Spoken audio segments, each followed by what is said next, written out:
Good afternoon, everyone. I'm really pleased to welcome MiriAF.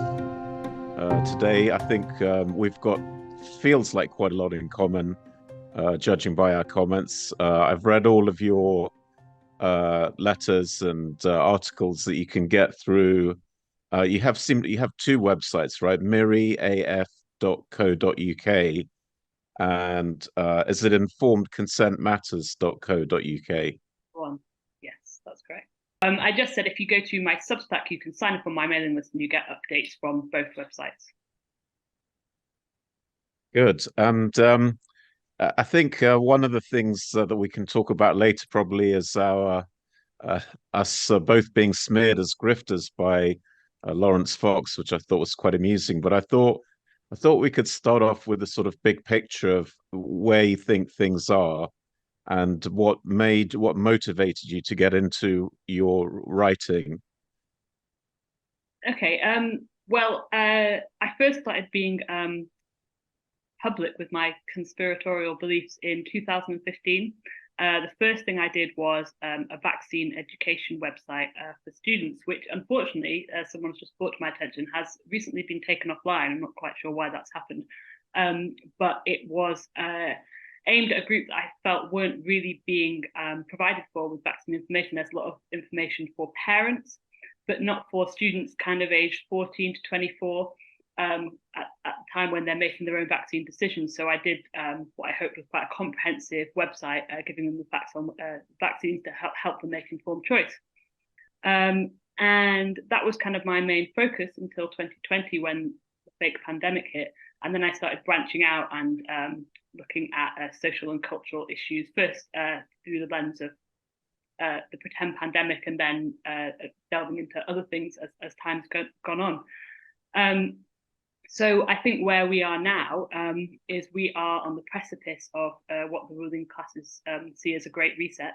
They want to fundamentally reframe how we live and make us much more controllable and much more monitorable. So I think they're very much incentivized in basically getting us under a permanent kind of house arrest. That lockdown was a beta test. So where they can, they've moved jobs to the home and moving education to the home, have everything online. They want us communicating over Zoom where they can record it and monitor it rather than meeting in person where it's all off the record. So I think that's what they're trying to do. They're trying to move us into this new dystopian future where we essentially don't really exist in the real world anymore, but just as avatars in the metaverse. And they've even coined a phrase. They've said in the future, the average person won't have reality privilege. That reality privilege, meaning going outside, socializing with people in the real world, traveling, that will only be available to the moneyed elites, and everyone else will just be kind of under house arrest, existing online. I think that is their desired future. Okay, so reality privilege is a term that the so-called elites have coined to determine who in the future will have what we would see as a normal, fulfilling life, being able to go outside, meet friends in the real world, travel, and who won't be able to do that. And what they're saying is in the future, ordinary people will just be too poor and not well resourced enough to really ever leave the house. They'll have to study from home, work from home, socialize from home online. Whereas reality privilege will be reserved for the moneyed elites because only they will have the privilege and the wealth to be able to get out into the world. The rest of us will be, as Mark Zuckerberg would say, avatars in the metaverse. So I think that's what they're trying to restructure reality to be. Yeah, good. I think I mean I agree with you on a lot of those things, but there could be a counter argument to say, look, technology is just very convenient. A lot of people want to work from home. How do they sort of nudge you into doing what they want you to do while at the same time people also express a preference for technology and working from home and things? How does that work? Well, I think they're very good at using what they call the manufacture of consent. So this goes back to nearly 100 years ago. A guy called Walter Lippmann wrote a book called Public Opinion. And in that, he first detailed the idea of manufacturing consent. And he said, basically, you can use the mainstream media, you can use the mainstream education system to manipulate people into getting what you want them to do by making them think it's their choice, that they've decided on it. And then that concept was furthered a book of the same name, The Manufactured Consent, by Noam Chomsky, I think in the 1980s. And obviously by that, the mainstream media had become saturating all of our lives far more and become far more sophisticated. So I do think they're very well able to plant ideas into people's heads and make us think this is an organic choice we're making. And I think one way that they have made it desirable for a lot of people to work from home is by making the conventional working experience, so horrendous for so many people. For instance, extremely long commutes, which I think anyone who's ever done one knows it can end up being completely soul destroying. You can be spending 4 or more hours of your day every day just on a packed train, on a crowded bus, and it's horrible. And of course, if someone comes along and says, "Oh, you don't have to do that anymore," that is just such an enormous relief to so many people. And I think also, sorry, my cats are just coming in. Heard that clattering noise. A lot of people have very difficult relationships with colleagues at work, with bullying bosses. There's so many things that have now been introduced into the concept of working life that a lot of people, when they're told you don't have to put up with that anymore, it is a huge relief, of course. I think a lot of what you're describing there is actually written in some of these books. I mean, a lot of what you're saying there is in the Great Reset, that it's very clear about changing permanently our lifestyles. It's very transparent about that. It said, if we can keep all the things that we implemented during lockdown, if we can make those permanent, then it goes on to describe all these benefits for somebody. I don't know. They obviously claim the benefits are for us, but as you said, you have to really question who the benefits are for. Yes, absolutely. And I think that they are obviously very invested in depopulation. They're not discreet about that. They're all saying the world is overpopulated. And my feeling is that they've been looking for a long time as the most effective way to drastically depopulate. And I think they've tried a lot of things. They've tried saturating communities with drugs. Making alcohol very cheap. They've tried a lot of things to try and kill us off, which aren't working very well for them. Now, in the years leading up to the pretend pandemic, they did pour a lot of money into studying the effects of loneliness and isolation. And what they discovered is it is the most detrimental experience a human being can have, that being chronically lonely and isolated is worse than smoking, it's worse than being obese, and it's worse than taking no exercise. So ostensibly they say, "Oh, we're doing all this research because we want to protect people from loneliness and isolation." But I think they were doing it to find what is the most effective way of reducing people's lifespan and getting rid of them quickly. And I think they found it, because as soon as they found out how destructive loneliness and isolation was, they staged this pandemic and made millions of people who hadn't been lonely and isolated before now lonely and isolated. So I think that they're moving forward with that, in a future where they intend you to study online, you to work online, you to socialize online. Those things don't have the protective effect on your health as getting out into the world and socializing in the real world do. So people will start to develop the health complications associated with loneliness and isolation if they're just always on their own at home. The screens that we can kind of have a simulation of human interaction through were called by Charlie Brooker in his TV series of the same name, Black Mirrors, because he said, once you switch them off, that's what they are. They're just a black mirror. You're just on your own in a room with a black mirror. So I think they've hit on what they see their mastermind plan. This is how they can reduce a human lifespan quite drastically, just to make us all lonely and isolated in our own homes. And there is even a Microsoft patent which I've looked at, which talks about, it patents a system where effectively a person is hooked up to a computer. He has either implants or wearables. He's given a task, and if the wearables tell the computer he's performed the task based on his pulse, his temperature, brainwaves, he gets a cryptocurrency to his account. And then so it's this stuff really exists. I mean, you can look it up. It's not crazy talk. It's people have spent time and money designing and patenting those kind of systems. So certainly somebody somewhere has that intention. Yeah, I think that's absolutely right. There's a lot of predictive programming about this as well. There's a film, it's called something like 2345, The Aftermath. and it's about this dystopian future where everybody literally lives alone in pods hooked up to machines, computers, as you describe, and they earn their living, they earn their food by doing these tasks at the computer that monitors, and that they're all told you can never go outside because there's contamination in the air. It's too dangerous. Eventually, the protagonist does go outside and realizes actually there's no contamination. So this is all very resonant of COVID and this fear of this terrible thing that will get you if you go outside, which isn't actually really there in reality. You say they've been doing a lot of research on loneliness and isolation. Sort of how do you sort of find that research? Is that Tavistock Institute, or is it who's doing that stuff? The big headline just this week past gone was the WHO. The WHO have done this massive report and determined that the headline was that loneliness and isolation is worse for you than smoking 15 cigarettes a day. So that was all in the press just a few days ago. And you're monitoring this all the time. And is there any particular sort of resources that you would use to do your research on? Yeah, so what I do is I have a little system. So every morning I read the Daily Mail and the Guardian and my local paper where I live, and then I read Henry Mackau and Natural News. So this kind of gives me a broad spectrum of what the so-called left-wing press is saying, what the so-called right-wing press is saying, what the alternative media is saying, and then you can kind of find threads and read between the lines and get an idea of what the bigger picture is. Then, in terms of what you've said about the politicians, that I mean, and you have this phrase. I think a lot of people know now that if you know the name, they're in the game, and it's kind of suggesting that everyone's sort of famous either through the media or through politics is part of this agenda. That there is that a fair summary?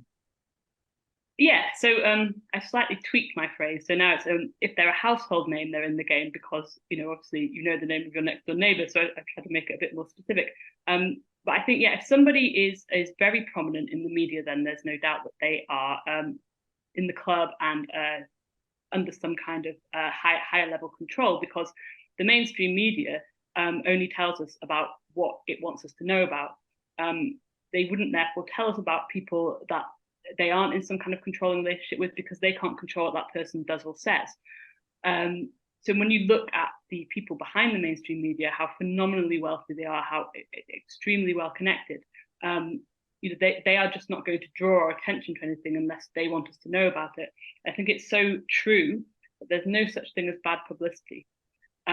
Because you could do like a high level hit campaign over someone in the mainstream media, and while that had the effect on some people saying, oh yes, what a lunatic this person sounds like, a lot of other people will go, well, hang on, I actually like what this person's saying, I actually agree with them, so I'm going to look into them more. And I think a really good example of how well that worked recently was Russell Brand. So the media allegedly, so we were told, were destroying him, but what they actually did was bring him to the attention of loads of people who hadn't heard about him before.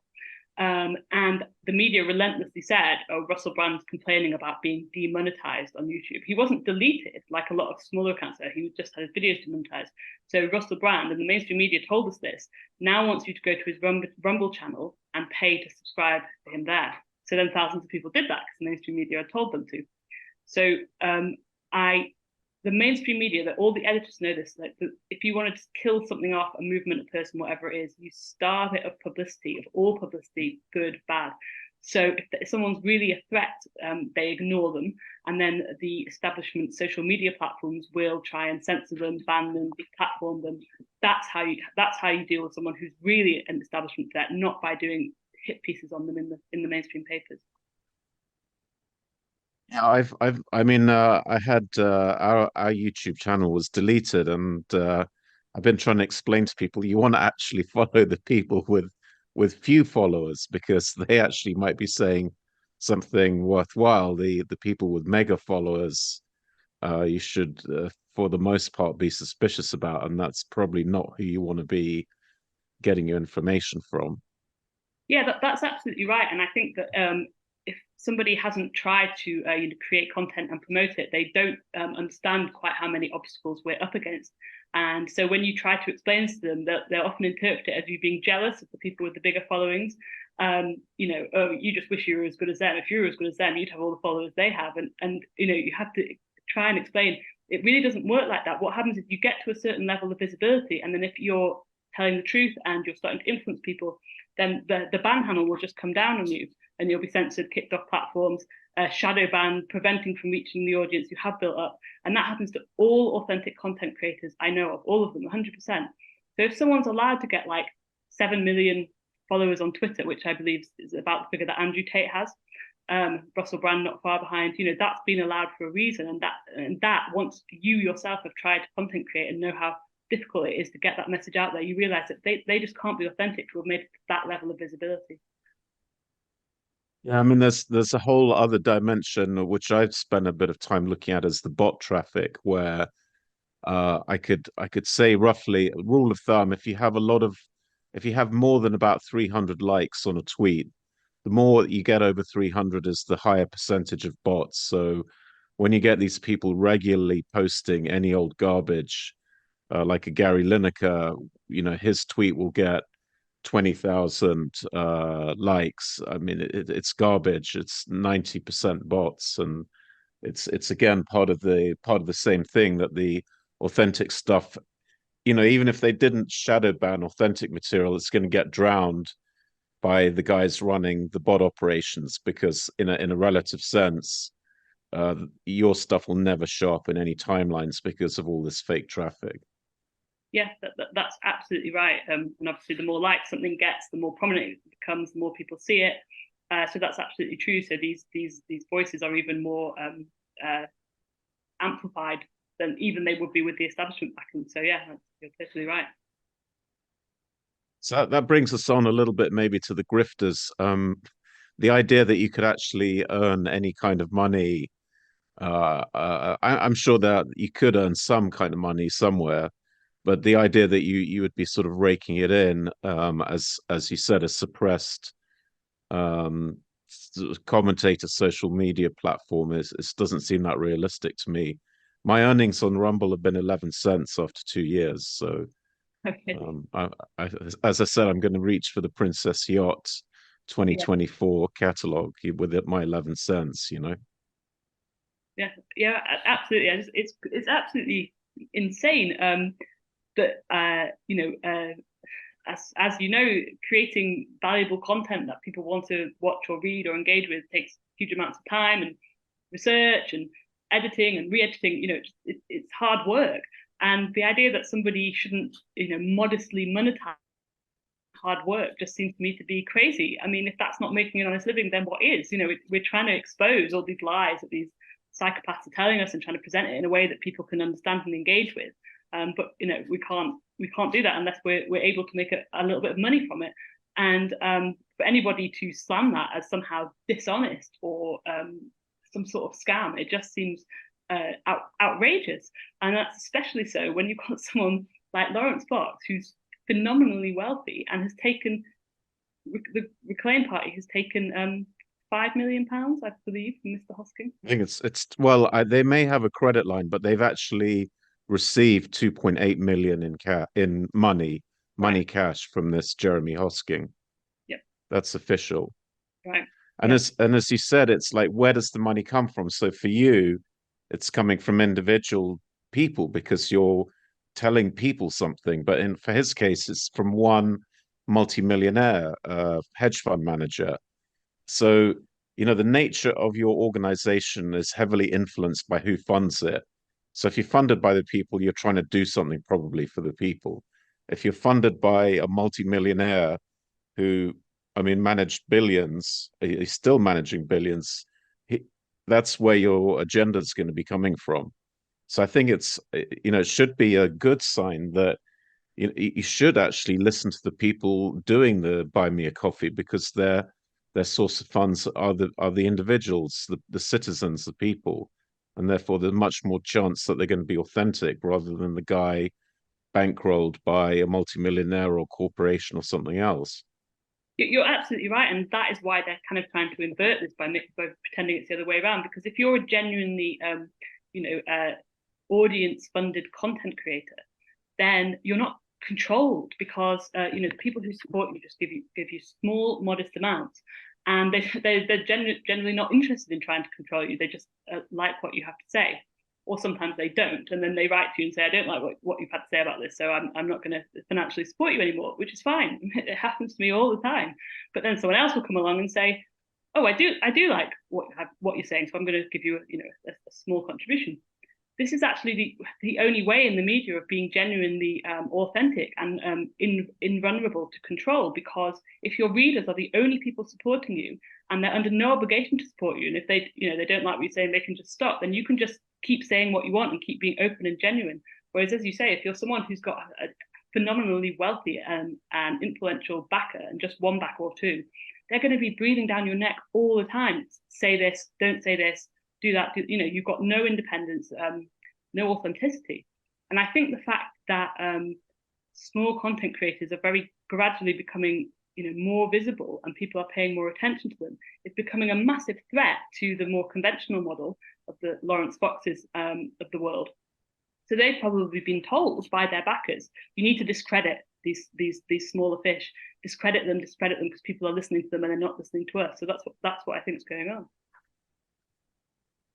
Yeah, I think you're right. And what's the future though for as you said, it's very small contributions and a lot of work. I mean, I certainly question myself, like what is I think there's a purpose to what's being done, but is it viable? I think this is the big question, isn't it, really? You mean what independent content creators are doing? Is that viable? Yeah. Well, it's a good question. I hope it is. But I'm always very well aware that there's no guarantees, and that they get to a point, and I've nearly got to that point on several occasions where I think I can't keep going with this. So I'll just keep going and keep trying as long as I can. I guess that's all any of us can do. Yeah. And the other thing I wanted to ask you about was a lot of people have accused you a little bit and me a little bit of like being divisive and sort of causing internal strife within the sort of freedom movement, and being sort of a negative on all kinds of different people. But the reality is, I think I got the same conclusion as you, is that we're actually very positive about the literally hundreds of organizations that are springing up at the grassroots level, but we're probably negative about a small number, literally a handful of people who are served up on a plate as being the approved dissident. Here's your leader, good luck. Whereas I think in terms of numbers, we're very positive about a lot of smaller, genuine grassroots organizations. And I think you wrote that in one of your newsletters as well. Yeah, absolutely, because it does happen a lot, and it's usually from people who are fairly new to this, and I do kind of understand where they're coming from. They say something like, well, this just seems really depressing because you're just saying that everyone is controlled opposition. So I'm always very clear. I say, no, not everyone, just a tiny percentage of people who are promoted to prominence by the mainstream media, which is actually, about 0.1% of people in the world. And there are many more people who are authentic and genuine, and you may be able to build a very good grassroots movement with. But I think, and I've been there too, in early 2020, I actually went to a Lawrence Fox gig when he was trying to have a music career, because I'd seen him supposedly speaking out on Question Time, and I wanted to support him. I didn't understand the controlled opposition thing at that point. So I understand why people get angry and upset, because you feel like, oh, finally someone's speaking out, finally someone with clout is, speaking up for us. And so it feels very personal and disheartening when someone comes along and says, actually, they're just acting. This is all just nonsense. So what I'm trying to say to people is, please try and move past the celebrity delusion, because celebrities are not really very special in any way. They're just promoted to high visibility. But there are many people in your real local communities who are, gifted, able, full of energy, who really want to make a difference. So what I'm saying to you is, kind of get off the screens and go out and meet them. There are all these events that are being organized where you can meet real people in the real world and network with them. So yes, much like yourself, I said, I think there's much to be hopeful about and optimistic about. You just won't find it being promoted by the mainstream press or, you know, to high prominence by big follower social media accounts. Yeah, and I mean, also my thing also is if you're going to go down the route of dissent, and then you start following or supporting someone who ultimately will betray you, it's kind of pointless. It's why even go there? Why swap a fake conservative for a fake conservative? It just seems to be you're better off, as you said, it's emotionally painful to say, look, this guy is going to con you at the end of the day. Don't even waste your time going down that route, basically. Yeah, that's exactly right, and I think that you know, the whole Israel-Palestine thing has at least been useful in revealing who a lot of these people are. You know, and I said for a long time, particular focus on Lawrence Fox and people connected to him. These are Pied Pipers. You know, they're going to do bait and switch. They're going to reel you in, and then they're going to reveal their true agenda. And I think that is what a lot of people have seen. And I know there's been a lot of reeling shock, like, oh God, these people aren't who I thought they were. And although, as you say, that is painful, it's ultimately very helpful and very liberating, because it means you're much less likely to fall for these people going forward. You know, when people say, well, why are you criticizing people on our side? Why don't you go after our real enemy? It's like, no, they are our real enemy. They're not on our side. They're just pretending. And this Israel-Palestine thing, I think, has really highlighted that. Yeah, I mean, my take on that is I've seen these guys, and I again can see them through the bots, because the bots are amplifying a group of people who you think are completely unconnected, but they're amplifying them because they're pushing exactly the same message. The Tommy Robinsons, the Douglas Murrays, the Richard Tices, they are pushing massive racial, religious tension. They're amplifying up hatred as much as they possibly can. And you know that we can say that at the same time as saying, you know, there is a problem with large immigration that's too large for the country to cope with. So that's a given. But these guys are weaponizing that real concern in order to create these tensions inside the UK. And to me, it's like a deflection from the real people who are guilty, which is the people that let this huge immigration take place over about 20 years. It's not the guy holding up a placard on Hyde Park. He's not guilty of anything, or she. It's the people upstairs who organized this, who allowed 600,000 people coming in legally. The country can't cope with those kind of numbers. Yeah, absolutely. And like you said, it's all about weaponization. So I was watching, you know, the Remembrance Day services and the Palestine protests. And I was just watching particularly the behaviour of Martin Daubney, who's supposedly on the right, and Owen Jones, who's supposedly on the left. And they were behaving exactly the same way, using the same language, using the same agitating techniques, just whip up their followers into hatred against the other side.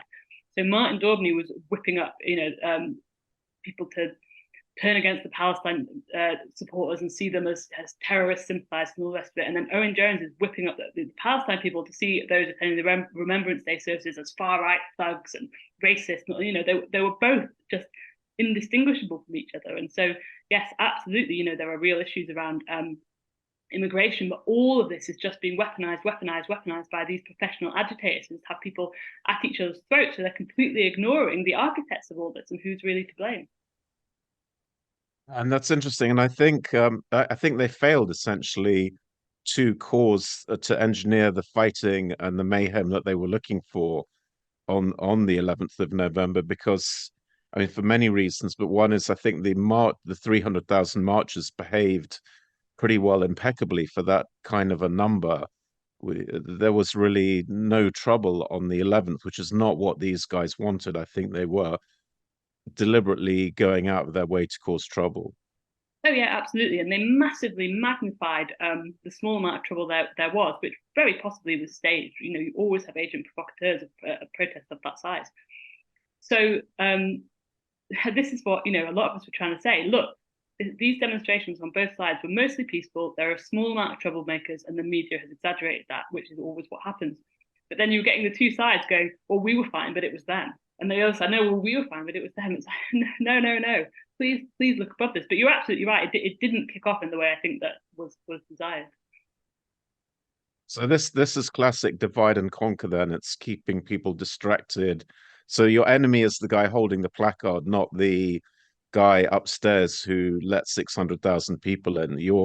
And I have close friends who are constantly bothering me about, you know, you should be against the marches. So why on earth would I be against the marches? I mean, they don't run immigration policy. They don't start wars in foreign countries. These are not the guys to be angry with. Okay, you can say there's some people here that maybe, should have a visa revoked or something, but then that's the symptom. It's not the cause of these issues. Yeah, I think that's absolutely right, and the media class, the professional media class, is absolutely invested in always keeping us looking in the wrong direction. The people behind how the world is, could walk past most of us in the street and we wouldn't even recognize them. We're supposed to point fingers at Suella Braverman or Keir Starmer or whoever, but these are just puppets and actors, and they're just reading from the script and obeying commands of people much higher up who very strategically keep themselves in the shadows.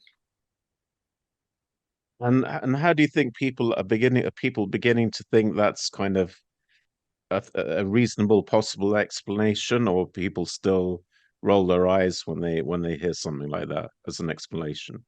I think, understandably, people want to believe we live in a real functioning democracy where we get to vote in people, and if we don't like them, we can vote them out, and that we have some kind of sway or influence in how things happen on the world stage. So I think that we all learn, those of us who were, very vehemently anti-lockdown, learned that that isn't so in the COVID episode. They didn't ask a single member of the electorate whether we wanted to be in lockdown. They just didn't consult us at all. They just did all this horrific stuff. We were on the streets. So there were tens of thousands of us, not hundreds of thousands. We were ignored. So I think we've got to now say, yeah, they really don't care what we think. We really don't have a functioning democracy at all. And I do think that some people, perhaps on the pro-Palestine side, are only just starting to realise that and are quite shocked by it. They're like, well, nobody's consulted us. Well, we're out on the streets and these numbers, don't they care? It's like, no, they don't. They do not care. We don't have a democracy at the national level at all.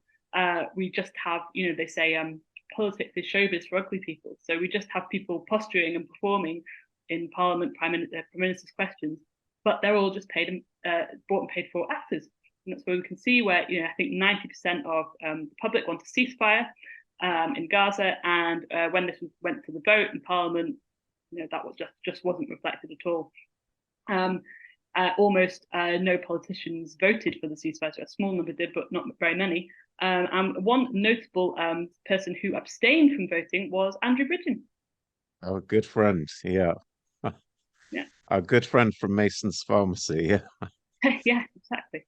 But I think you're right now. So the left have been thrown under the bus with this ceasefire amendment because, I think it was 227 MPs just didn't vote, and a lot of them were Labour. So the left now have been completely betrayed by their MPs, and the Conservatives have been betrayed over and over by the Conservative Party through mass immigration and through net zero, I would say as well. Is there scope for something new? I mean, there has to be something new, doesn't there? Yeah, well, I think what they do want, I do think they want this one world government, and I think they're paving the way for that by getting people so completely disillusioned in the existing governmental structures that we've got. So, obviously the Conservatives are a complete disaster. It's just ridiculous, and lifelong Conservative voters are just turning against them in hordes. And then Labour is even worse. Traditional Labour voters hate Keir Starmer. Like you said, they've been totally betrayed by this ceasefire thing. So I think people are just twisting in the wind, going, now what, now what, now what? So that, the stage really is being set for the overlords to come along and saying, well, we have a solution. I think that's what it's ultimately working up to. I think that's maybe what they want, but I mean, certainly from my perspective, I mean, the problem is the people that you really most want to support are the people furthest from power. So, I mean, I've had a little bit of interaction with the Alliance for Democracy and Freedom and Heritage Party and some others, and they're all excellent people. I think they're absolutely genuine, but they got such a long way to go because of all these enormous barriers to power, as you said, these these structures been hundreds of years in the making, and they're to keep genuine people out essentially. So, how do you see that panning out? Well, I agree with you about ADF and Heritage, and also Freedom Alliance. I think they're all totally genuine, which is why they're so little known. And I do think that on the national level and kind of high profile politics, there's unlikely to be very much we can do about that. Prime ministers, presidents selected, not elected. I think that fight, and I just don't know how we can infiltrate it. I do think that there's something we can do on the local level with council elections. So, I have written about this, but there's a great deal of difference between parliamentary elections, general elections, and by-elections, as there is between local council elections. And a lot of people, including me until 2020, had no idea what this difference was, and to just lump it all together and say, oh, well, there's no point voting. If it changed anything, they wouldn't let you do it. It's all rigged anyway. And like I said, I do think that's true at the parliamentary level, but I don't think it's true at the local council level, because I've been involved in the local council levels over the last 3 years, and I think they're so little known, and that the organisation for them is pretty amateur, that it's just would be very difficult to rig them, and also not necessary because not enough people know about them or participate in them. So with the local councils are actually the instruments that government depends on to impose its tyranny. It wasn't Boris Johnson or Matt Hancock coming down to where we live and telling us to wear a mask, whatever. But it was our local councils who were trying to impose these rules.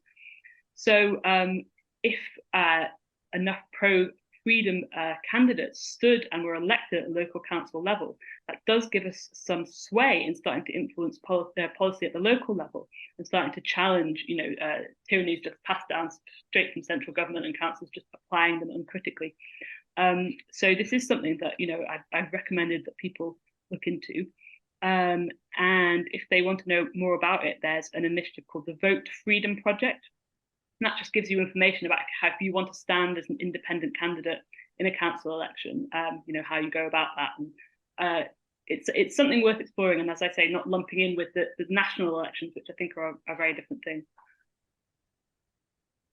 Just a couple of final questions is, I think there's a big question, how much do people actually value this freedom? I mean, obviously, the people on the freedom movements do, but beyond that, it's still $1 million question. How much do people really care?